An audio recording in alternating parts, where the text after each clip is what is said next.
Hello friends, ഇന്ന് ഞാൻ നിങ്ങളോട് പറയാൻ പോകുന്നത് മയോപ്പിയ അഥവാ ഷോർട്ട് സൈറ്റ് എന്ന അസുഖത്തിനെ പറ്റിയാണ്.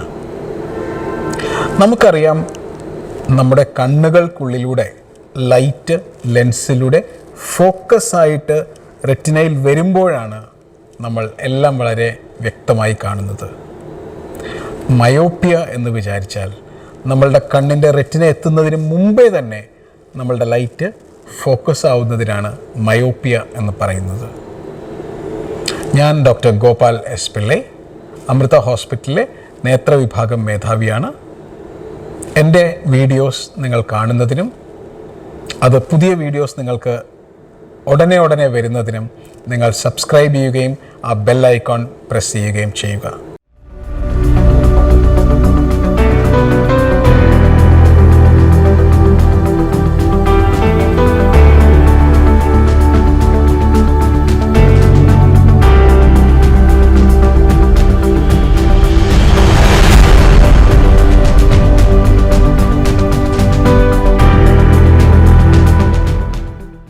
അപ്പോൾ നമുക്ക് മയോപ്പിയയിലേക്ക് തിരിച്ചു വരാം.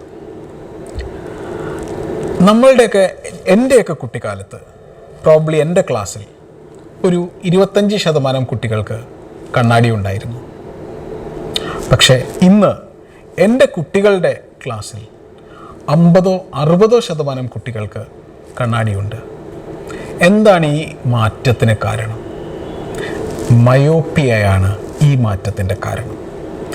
ഷോർട്ട് സൈറ്റ് അഥവാ മയോപ്പിയ വളരെ കോമണായി കാണുന്ന ഒരു പ്രോബ്ലമാണ്.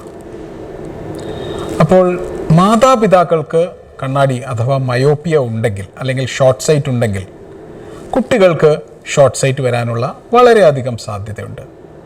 അപ്പോൾ ഞാൻ ആദ്യം പറഞ്ഞു, നമ്മളുടെ കണ്ണിൻ്റെ എക്സാക്റ്റ് സെൻറ്റർ ഓഫ് ദ റെറ്റിനയിൽ തന്നെ ഫോക്കസ് ആവുമ്പോഴാണ് നമ്മൾ ഒരു സാധനം കാണുക. പക്ഷേ അതേസമയം ഈ റെറ്റിനയുടെ വളരെ മുമ്പിൽ തന്നെ ഫോക്കസ് ആവുകയാണെങ്കിൽ അതിനാണ് മയോപ്പിയ എന്ന് പറയുക. എങ്ങനെയൊക്കെയാണ് മയോപ്പിയ ഉണ്ടാകുന്നത്? ഒരു കാര്യം, നമ്മളുടെ കണ്ണിൻ്റെ സൈസ് ഒരുപാട് വലുതായി എന്ന് വിചാരിച്ചോളൂ. പലപ്പോഴും നമ്മളുടെ കണ്ണിൻ്റെ സൈസ് വലുതാവുന്നത് കണ്ണിൻ്റെ പുറത്തുകൂടെ നമുക്ക് നോക്കിയാൽ കാണാൻ പറ്റില്ല. കണ്ണിൻ്റെ ഉള്ളിലത്തെ ഭാഗമാണ് പലപ്പോഴും വലുതായി വരിക. പുറത്തുനിന്ന് നോക്കിക്കഴിഞ്ഞാൽ എല്ലാവർക്കും ഒരേ സൈസാണ് ഏകദേശം കണ്ണുകൾക്ക്. പക്ഷെ കണ്ണിൻ്റെ ഉള്ളിലേക്കുള്ള ഡെപ്ത്ത് ചിലപ്പോൾ ഒരുപാട് കൂടാറുണ്ട്. നോർമലി ഒരു 24 മില്ലിമീറ്റേഴ്സ്, അതാണ് ഏകദേശം കണ്ണിൻ്റെ സൈസ്.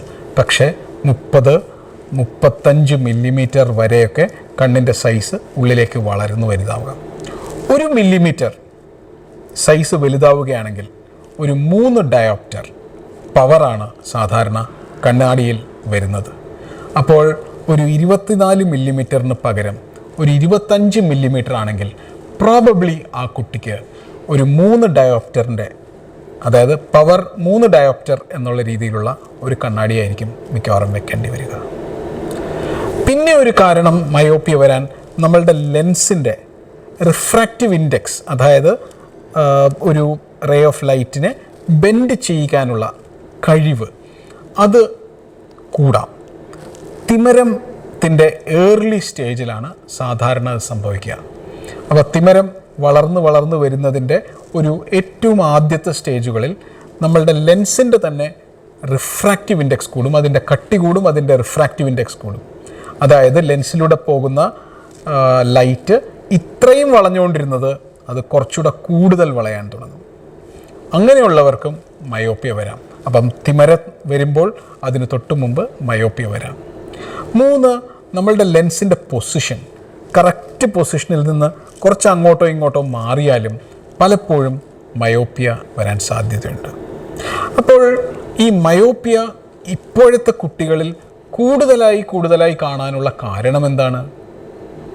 ഒരു സംശയവുമില്ല, മൊബൈൽ അല്ലെങ്കിൽ ഗെയിമിംഗ് അല്ലെങ്കിൽ കമ്പ്യൂട്ടർ അല്ലെങ്കിൽ ഈ നിയർ വർക്കാണ് ഏറ്റവും കൂടുതൽ കാരണം. എൻ്റെയൊക്കെ ജനറേഷനിൽ, അല്ലെങ്കിൽ എൻ്റെ മുകളിലുള്ള ജനറേഷനിൽ കള്ളനും പോലീസും കളിക്കുവാനായി കുട്ടികൾ ഓടിക്കളിക്കുമായിരുന്നു, അല്ലെങ്കിൽ ഫുട്ബോൾ കളിക്കുമായിരുന്നു. ഇപ്പോഴത്തെ കുട്ടികൾ കൂടുതലായി മൊബൈലിൽ ഗെയിം കളിക്കുകയാണ്, അല്ലെങ്കിൽ മൊബൈലിൽ അല്ലെങ്കിൽ ടാബ്ലറ്റിലുള്ള അല്ലെങ്കിൽ പ്ലേ സ്റ്റേഷനിലുള്ള ഗെയിമുകളായിരിക്കും കൂടുതലായിട്ട് കളിക്കുന്നത്. അപ്പോൾ ഇങ്ങനെയുള്ള നിയർ വർക്ക് കൂടിക്കൂടി വരുന്തോറും ഒരു ജനറേഷനിൽ തന്നെ മയോപ്പിയ കൂടി വരികയാണ്. ചൈനീസ് അല്ലെങ്കിൽ സിംഗപ്പൂർ അല്ലെങ്കിൽ ജാപ്പനീസ് ഇങ്ങനെയുള്ള ആളുകൾക്ക് ഒരുപാട് കൂടുതൽ മയോപ്പിയ ഉണ്ട്. അവർക്ക് 80-90% കുട്ടികൾക്ക് മയോപ്പിയ ഉണ്ട്. ഇന്ത്യയിൽ അത് 50-60%. അപ്പോൾ മയോപ്പിയ കുട്ടികളിൽ കൂടാതിരിക്കാനായിട്ട് നമുക്ക് ചെയ്യേണ്ട ഒരു കാര്യം കുട്ടികളെ വെളിയിലേക്ക് കളിക്കാൻ വിടുക എന്നുള്ളതാണ്. അവർ ഓടിക്കളിക്കട്ടെ, അവർ പുറത്തു പോയി കളിക്കട്ടെ. ഈ കമ്പ്യൂട്ടറിന് മുമ്പിലും മൊബൈലിൻ്റെ അടിയിലും ഇരുന്നുള്ള കളി അവസാനിപ്പിച്ച് അവരെ തള്ളി പുറത്തേക്ക് വിട്ട് കളിപ്പിക്കുക എന്നുള്ളതാണ് ഒരു കാര്യം. പിന്നെ അച്ഛനമ്മമാർക്ക് മയോപ്പിയ ഉണ്ടെങ്കിൽ കുട്ടികൾക്ക് മയോപ്പിയ വരാമെന്ന് പറഞ്ഞു. അത് നമുക്ക് ഒരു തരത്തിലും തടയാൻ സാധിക്കുകയില്ല. പിന്നെയുള്ള കാര്യം മയോപ്പിയ പ്രിവെൻറ്റ് ചെയ്യാനായിട്ടുള്ള, മയോപ്പിയയുടെ പ്രോഗ്രഷൻ പ്രിവെൻറ്റ് ചെയ്യാനായിട്ട് ചില തുള്ളിമരുന്നുകളുണ്ട്. Low dose atropine drops. അതൊഴിക്കുകയാണെങ്കിൽ മയോപ്പിയ കൂടി വരുന്നത് നമുക്ക് ഒരു പരിധിവരെ തടയാൻ സാധിക്കും. പിന്നെയുള്ളത് സ്പെഷ്യലായിട്ടുള്ള ചില കണ്ണാടികളുണ്ട്, മയോപ്പിയയുടെ പ്രോഗ്രഷൻ തടയാനായിട്ടുള്ള കണ്ണാടികൾ. ഇതും നമുക്ക് പലപ്പോഴും ഉപകാരപ്പെടും. പലപ്പോഴും മയോപ്പിയ ഉള്ള കുട്ടികൾക്ക് ഏറ്റവും പിന്നിലത്തെ ബെഞ്ചിലിരുന്നാൽ ബ്ലാക്ക് ബോർഡ് കാണാൻ സാധിക്കുകയില്ല. അപ്പോൾ സ്കൂളിൽ പോയി തുടങ്ങുമ്പോൾ തന്നെ മയോപ്പിയ ഉള്ള കുട്ടികൾക്ക് പലപ്പോഴും കറക്റ്റായിട്ട് ബോർഡ് കാണാൻ പറ്റാതെ അവരുടെ എഴുത്തും ഒക്കെ വളരെ മോശമാകും. പലപ്പോഴും അവരുടെ സ്കൂൾ പെർഫോമൻസ് കുറച്ച് മോശമാകും. അപ്പോൾ മയോപ്പിയ ഉണ്ടോ ഇല്ലയോ എന്നറിയുവാനായി സ്കൂൾ കുട്ടികളെ ഒരു 1-ാം ക്ലാസ്സിന് മുമ്പ് തന്നെ കാഴ്ച പരിശോധിക്കുന്നതും കണ്ണാടിയുടെ പവർ ഉണ്ടോ എന്ന് നോക്കുന്നതും വളരെ ഇമ്പോർട്ടൻ്റ് ആണ്. ഈ മയോപ്പിയയുടെ ലോങ് ടേം പ്രോബ്ലംസ് എന്തൊക്കെയാണ്? ഈ കണ്ണാടി വെക്കണം എന്നുള്ളതിലുപരി ഈ കണ്ണിൻ്റെ സൈസ് വലുതായതുകൊണ്ട് റെറ്റിന വളരെ സ്ട്രെച്ച്ഡ് ആയിരിക്കും. മയോപ്പിയ ഉള്ള ആളുകൾക്ക് റെറ്റിനൽ ഡിറ്റാച്ച്മെൻറ്റ് എന്നുള്ള ഒരു പ്രോബ്ലം പിടിച്ച ഒരു സാധനം വരാനുള്ള ഒരു ചാൻസ് വളരെ കൂടുതലാണ്.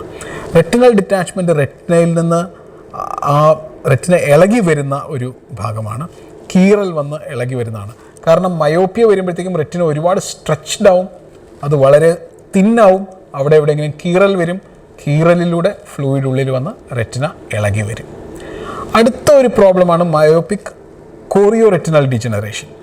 ഏറ്റവും നടുക്കുള്ള ഏരിയയിൽ തന്നെ പലപ്പോഴും ചെറിയ പൊട്ടൽ വന്ന് അതിനുള്ളിലൂടെ ബ്ലീഡിംഗ് പോയിന്റുകൾ വരികയും പൊട്ടി ബ്ലീഡ് ചെയ്യുകയും ചെയ്യുന്നതാണ് myopic chorio retinal കൊറോയിഡൽ neovascular membrane.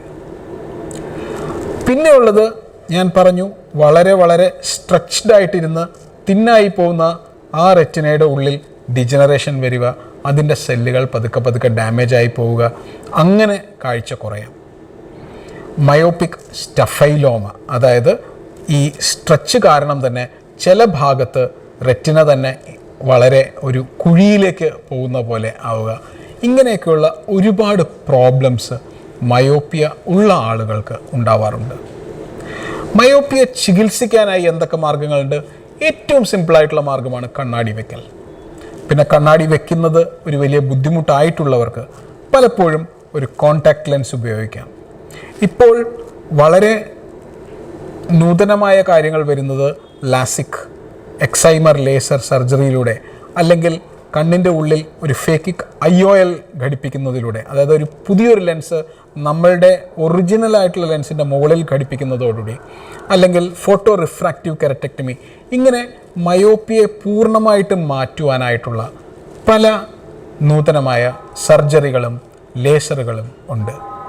പക്ഷേ മയോപ്പിയ ഉള്ള ഒരാൾ, കുട്ടിയാണെങ്കിൽ ഈ മയോപ്പിയ കൂടുന്നുണ്ടോ എന്ന് ഇടയ്ക്കിടയ്ക്ക് പരിശോധിക്കേണ്ടി വരും. അഡൽട്ട് ആണെങ്കിൽ പ്രോബബ്ലി ഈ പറഞ്ഞ നേരത്തെ റെറ്റിനയിൽ വരുമെന്ന് പറഞ്ഞ പ്രശ്നങ്ങൾ എന്തെങ്കിലും ഉണ്ടോ എന്ന് നമുക്ക് നോക്കേണ്ടി വരും. ആൻഡ് കുട്ടികൾക്ക് മയോപ്പിയുടെ പ്രോഗ്രഷൻ കൂടാതിരിക്കാനായി ഞാൻ നേരത്തെ പറഞ്ഞതുപോലെ ലോഡോസ് അട്രോപ്പിനോ അല്ലെങ്കിൽ സ്പെഷ്യലായിട്ടുള്ള മയോപ്പിക് സ്പെസിഫിക് ആയിട്ടുള്ള ലെൻസുകളോ ഉപയോഗിക്കാൻ സാധിക്കും. ഒരു 18-20 വയസ്സ് കഴിഞ്ഞാൽ മയോപ്പിയയുടെ അളവ് കുറയ്ക്കുവാനായി നമുക്ക് ലേസർ അല്ലെങ്കിൽ സർജറികൾ ചെയ്ത് കാഴ്ച കുറയാതെ കണ്ണാടി ഇല്ലാതെ തന്നെ നല്ല കാഴ്ചയുള്ള ലെവലിലേക്ക് എത്താൻ പറ്റും. പ്രായമാവും തോറും റെറ്റിനയുടെ പ്രോബ്ലംസ് കാരണം കാഴ്ച പോകുവാനുള്ള സാധ്യത ഉള്ളതുകൊണ്ട് വർഷാവർഷം ഒരു റെറ്റിനൽ ഡോക്ടറെ കണ്ട് കണ്ണിൻ്റെ റെറ്റിന പരിശോധിപ്പിക്കുകയും വേണം. ഇപ്പോൾ നിങ്ങൾക്ക് മയോപ്പിയയെ പറ്റി അല്ലെങ്കിൽ ഹ്രസ്വദൃഷ്ടി ഷോർട്ട് സൈറ്റിനെ പറ്റി മനസ്സിലായി കാണുമെന്ന് കരുതുന്നു. നന്ദി, നമസ്കാരം.